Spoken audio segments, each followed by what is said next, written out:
Magpahinga ka na. Mali ang iniisip mo, hindi ganun yun. Sabi ng binata habang marang hinahawi ang nagulong buhok niya. Bakit importante din ba ako sa'yo? Nakatitig lang siya sa maamong mukha ng dalaga na nooy halos nakapikit na. Ilang saglit din ang pinalipas niya bago niya ito sinagot. Oo naman. Sagot niya na inakala niyang tulog na ang dalaga. Bigla naman tong nagmulat ng mata. Talaga? Importante din ako sa'yo?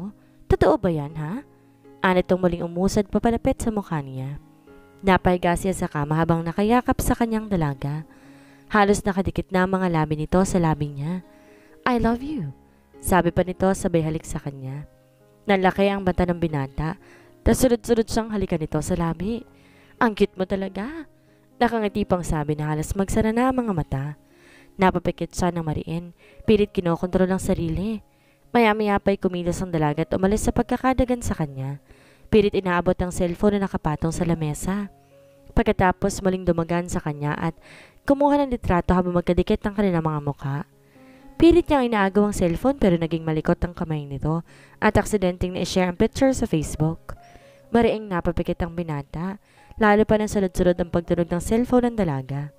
Agad nang pinusuan at nilike ng mga katrabaho nila ang pictures at halos lahat nag-comment. Napabuntong hininga na lang ang binata. Walang kamali-mali ang dalaga na nagawa niya. Nakatulog si Nadine habang mahigpit na nakayakap sa kanya kaya hindi na siya nakalipat pa sa kabilang kwarto. Kinabukasan halos mapatili si Nadine na magising ng katabi niya. Napahawak pa to sa ulo habang pilit inaalalang nangyari.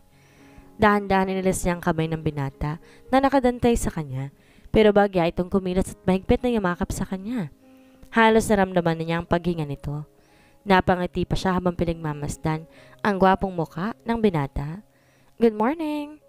Nanlaki nga ang mata niya nang nagmulat ito at gumiti sa kanya. Napatakip ang mukha ng dalaga. Natatawa namang bumangon at sumandal sa kamang binata. Ngayon ka pa napahiya pagkatapos ng ginawa mo sa akin kagabi? Nakangisip ang sabi nito. Unti-unti, ibinaba niya na ang kamay niya. Sorry. Sorry is not enough. Seryosong mukhang sabi nito. Go fix yourself. Magsisimula ng team building. Tumayo na to at lumipat sa kabilang silid. Bigla siyang pinagkaguluhan nang bumaba siya. Grabe ka girl, ang haba ng hair mo ha? Agad sabi ni Joy na sinigundahan pa ng iba. Hindi magkamayo ang mga ito sa pagkantsaw sa kanya. Napakunot ang noon niya. Anong sinasabi niyo dyan? Naguguluhang tanong niya. Ano pa ba, ditong pinost mo kagabi? Ani Alpha, sabay dutot sa kanyang phone. Nanlaki ang mata niya sabay takip sa bibig. Huwag mong sabing hindi ikaw nag-post niyan. Ani Chris na nagulat sa reaksyon niya. It wasn't her, it was me. Sagot ni Nathan na nakalapit na sa kanila. Wow na din ang swerte mo naman. Si Sir palang nag-post. Naiinggit na sabi ni Joy. Alanganing ngiti ang sumilay sa mga labi niya. Sabay sulep sa binata. Guys, check your timetable after breakfast. Sa field time mag-activity. Napalingon ang lahat sa head facilitator at nabaling ang atensyon ng lahat dito. Kaya agad na siyang hinila papalayo ni Nathan. Sabay sila nag-almusal sa isang table. So, anong feeling na maging girlfriend ng isang company president? Seryosong tanong ng binata habang nakatingin sa kanya. Napayoko si Nadine. Sorry po talaga sir, buburahin ko na po yung post ko. Sabi niyang di makatingin diretso sa karap. Itaas mo yung ulo mo, nakatingin sila sa atin.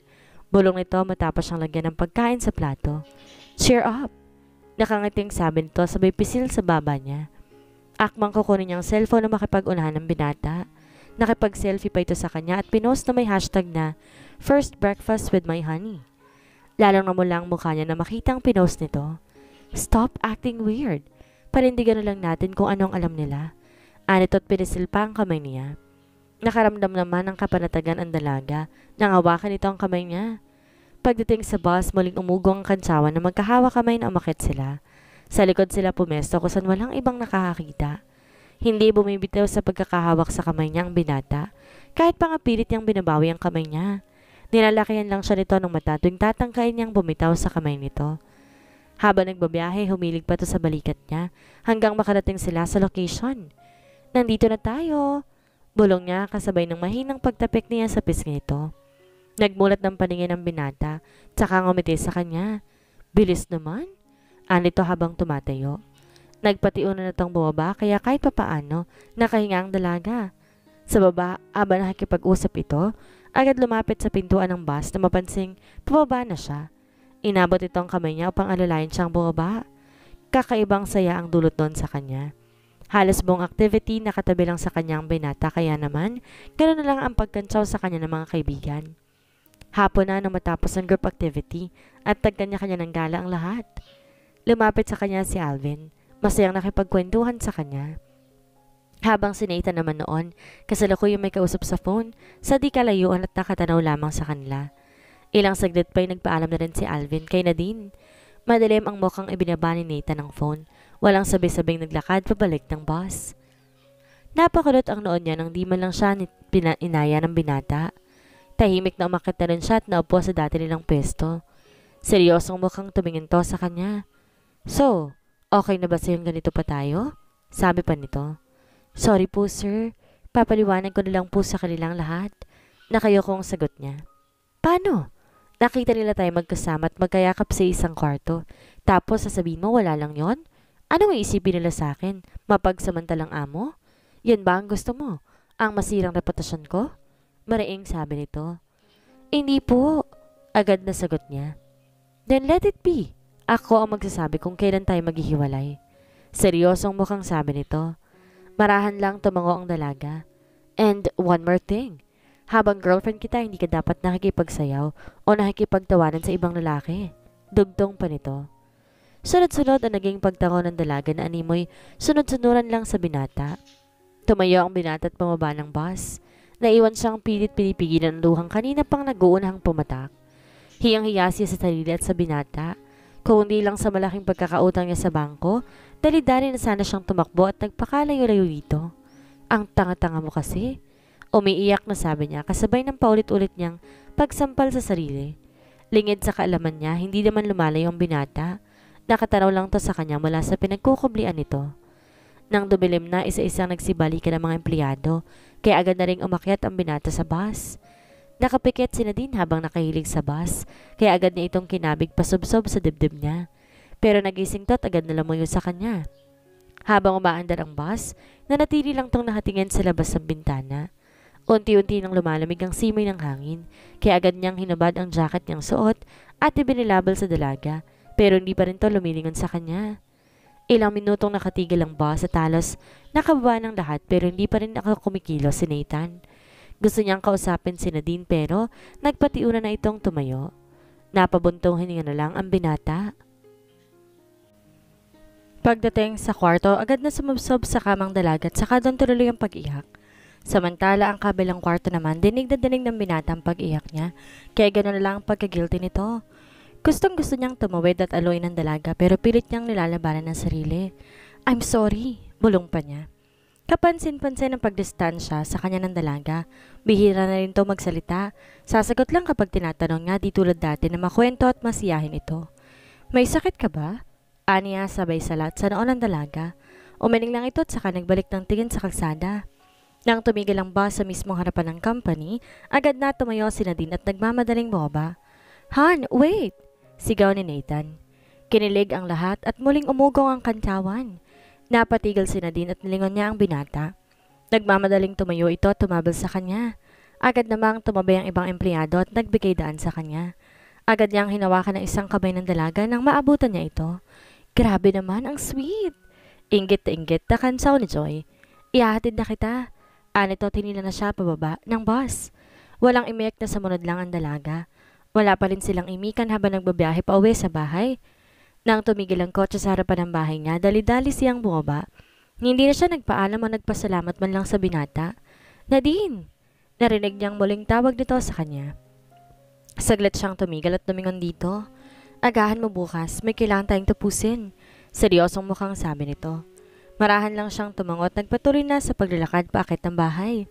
Kinabukasan, halos magkasunod lang silang dumating sa opisina. Gaya na nakagawian, agad niya itong tinimpla ng kape. Abala na ito sa ginagawa nang pumasok siya sa loob ng opisina at hindi man lang to lumingon sa kanya. Sir, ano pong kailangan kong gawin? Tanong niya sa binata. Nagtaas to ng paningin at saka inabot sa kanya isang folder. Make 10 copies of each page. Seryosong mukhang sabi nito. Agad naman umalis ang dalaga at nagtungo sa labas ng opisina kung saan nakapwesto ang Xerox machine. Matapos magpa-photocopy, sumunod naman siyang pumunta sa library para kumuha ng folder na lalagyan ng mga kopya.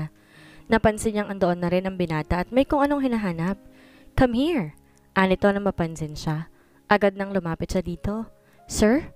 Bungad niya na makalapit. "Bakit bang tamlay mo? May problema ba?" Nakakunot ang noong tanong nito sabay salat sa noo niya. Napakunot ang noo ng dalaga at pasimple siyang sumulyap sa gawing likuran. Wala ni isang tao roon para magpanggap ang binata. "Did I made you feel that way?" Muling tanong nito. "Hindi po, sir." Maikling sagot niya. "Nag-breakfast ka na ba?" Hindi na siya kumibo. "Follow me." Mariing sabi nito nang di na siya sumagot. Sa kantin, todo-todong pag-aasikaso ng binata sa kanya, kaya naman kumalat na sa buong company ang relasyon nila. "Ubusin mo yan ha?" Nakangiting sabi pa nito. Alanganin namang umiti ang dalaga. Ilang oras matapos silang kumain, dumating ang nakatatandang kapatid ni Nathan. Masama ang tinging ipinukol nito sa kanya bago tuloy ang pumasok sa opisina ni Nathan. Abot-abot ang kaba niya habang pinapanood niya mula sa laming dingding ang pagtatalo ng magkapatid. Nang mapansin siya ni Nathan, agad nitong ibinaba ang Venetian blinds. Ilang minuto ring nagtagal ang pagtatalo ng dalawa hanggang bumukas na ang pinto. At dire-diretsong umalis sa nakakatandang kapatid ng binata. Mag-aalas 12 ng tanghali nang katokin niya si Nathan. "Sir, lunch na po." Lakas loob na sabi niya. "Kumain ka na, busog pa ako." Narinig niyang sagot nito. Mabigat ang loob na lumakad siya mag-isa papuntang kantin. Halos hindi rin nagalaw ni Nadine ang kinuha niyang pagkain dahil inoko pa ng binatang isip niya. Nang maparaan siya sa haning ng mga pagkain na nakaprepare para sa VIP, bigla niyang naalala si Nathan. Bumili din siya ng chocolate, sandwich at milk tea kung sakaling ayaw nitong kumain ng kanin. Na makabalik sa opisina, muli niyang kinatok ang binata. "Come in!" Narinig niyang sabi nito. "Kinuha ko po kayo ng lunch, sir." Halos nanginginig pa ang boses na sabi niya. "Labas mo na yan, ayokong kumain." Buo ang boses na sabi pa nito. "Milk tea na lang po at sandwich, sir." Ani at inilapit pa sa binata ang milk tea at sandwich. "Ayoko." Hindi lumilingang sagot ng binata. "Chocolate na lang po." Ani at dahan-dahang inusog sa binata ang bar ng chocolate. Napapalo ng malakas sa mesang binata. "Hindi mo ba naiintindihan? Sinabi kong ayoko, di ba?" Naniningkit ang mga matang sabi pa nito. Naluluhang nagtatakbo palabas ang dalaga. Napabuntong hininga ang binata at saka napasapo sa ulo. Kasalukuyan siya nakayuko sa mesa na mapansin niya ang resibo ng pinamili sa kantin ng dalaga. Mariing napapikit ang binata. Aware siya sa pagtitipid na ginagawa ng dalaga.